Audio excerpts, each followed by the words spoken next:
Well, hi there, everybody. It's Dan Cerrucci again, and I'm going to take on a sacred cow in this video. I don't. Well, I do like to take on sacred cows now and then. And I want to talk to you about Dr. Fauci to get right to the point, because this is a guy who's been put on a pedestal.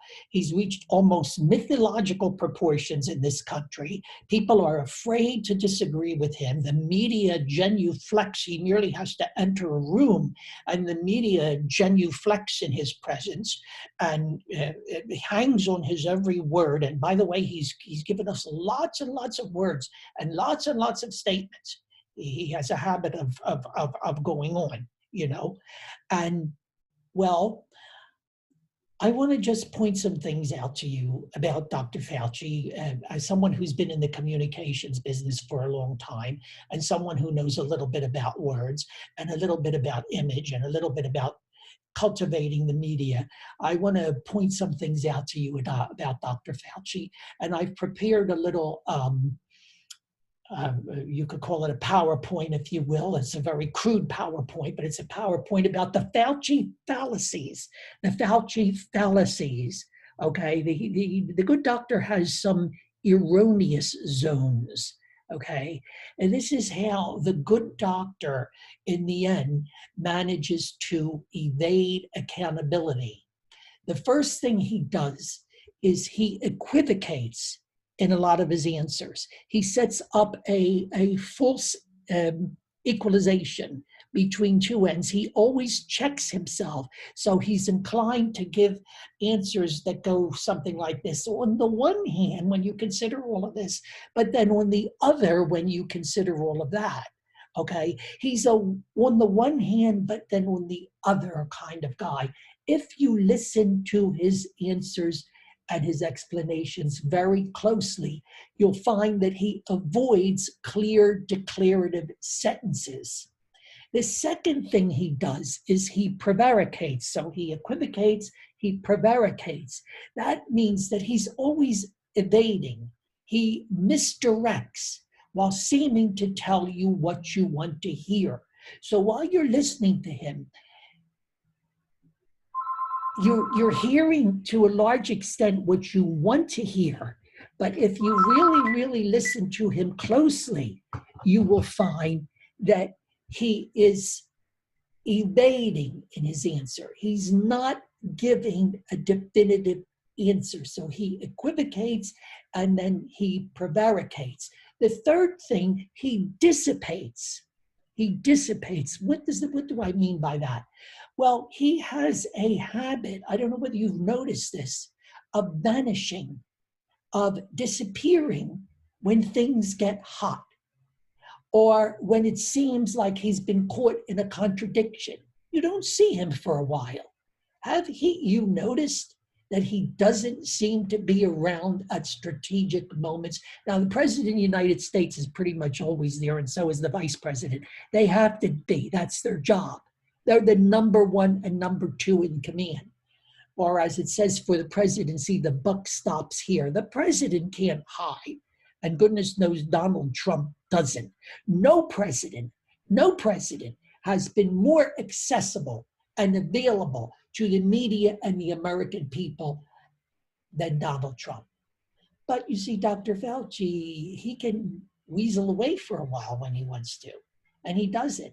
And you'll notice that there are times when he's not there. So he dissipates, and he also complicates. He complicates. Have you seen a pattern here with these words? He complicates. He can't seem to give a simple answer. Take note of this. What can be said in a few words, often with Dr. Fauci, becomes a few hundred words. And ultimately, he's arcane in his answers. So he's asked a question, you give him one of these, he gives you one of these long answers, and you're sitting, waiting. After a while, you forgot what the question was. Now, the answer sounds very nice. It usually sounds very good. You know why? Because there's something in the answer to satisfy everyone. But then you think to yourself, wait a minute, what the hell was the question? Well, you know what? By the time he's finished, you don't even remember.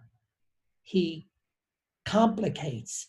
And finally, these are the 5 Fauci fallacies. This is the last of them. The 5 Fauci fallacies. He abrogates, which means he avoids responsibility through deflection and the veiled blame directed at others. Okay? So if you really press him on something, he'll say, look, I'm just a scientist. I'm just a scientist. I'm giving you my scientific opinion. This is all I can do. Or he'll say, I'm just a doctor. I'm just a doctor. I don't deal in that kind of stuff. That's not, he'll say, I'm not in the political business. I'm not in this business. I'm not in that business, because he's abrogating. He's washing his hands of it, and he's deflecting responsibility onto somebody else.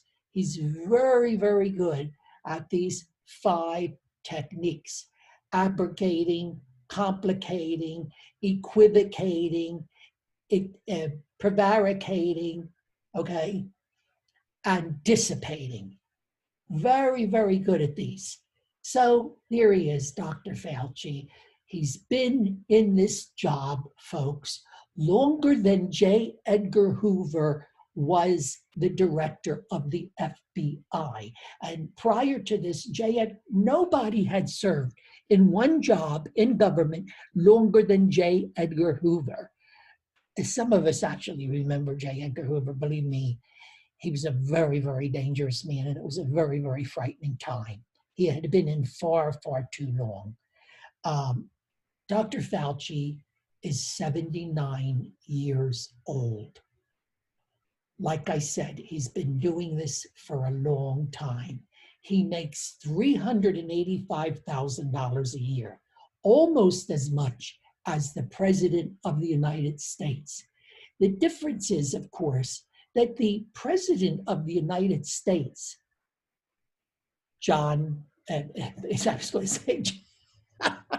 Donald John Trump, the President of the United States, huh?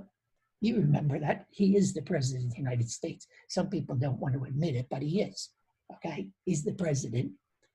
He makes, I believe it is $400,000 a year, a little bit more than Dr. Fauci. And the difference is that President Trump does not accept a penny of that.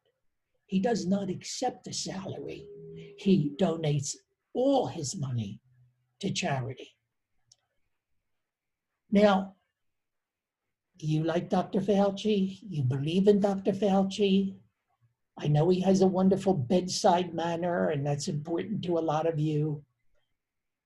By all means, that's your right.